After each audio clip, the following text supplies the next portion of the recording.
Welcome back, friends, to TV5 News at 9. It's another edition of Ask the County. We love it. Joining us this morning is Saginaw County Treasurer Tim Novak. Thank you so much for being here. How are you? Good morning. Another beautiful morning. Oh, it's gorgeous out. I can't wait to get out there.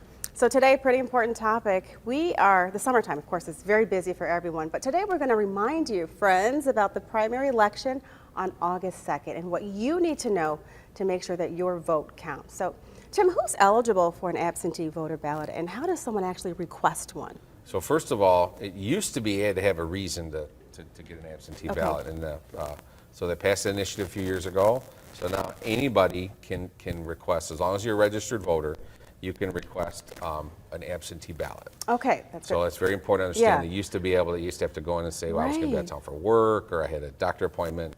You do not need a reason to vote absentee ballot anymore. I don't think a lot of people know that. I think that's great. So it's important to understand. Yeah. So voters are able to track their ballot. How and where can they find sample ballots and information on their polling places? I did not know you could track. Yeah, so you want to make sure you can go to a couple different places. So Michigan's Voter Information Center, if you go and you look there, and you can find that through the Saginaw County's clerk's website. Also has a link to get you in there, so saginawcounty.com/clerk.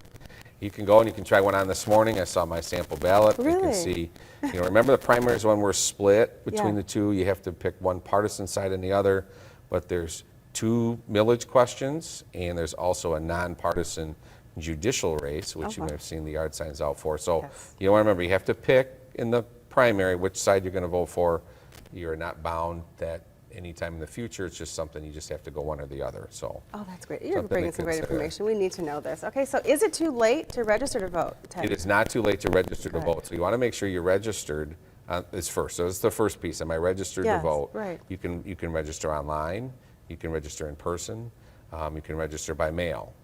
So once your registration's done, then that's when you get the application for the absentee ballot, which sometimes gets people kind of freaked out. I think we've seen this.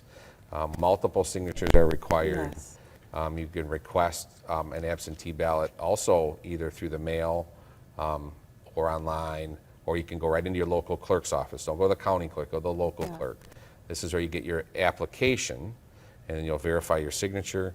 Then after that, then they will send you a ballot, and then you fill the ballot out, and then you'll bring that back in.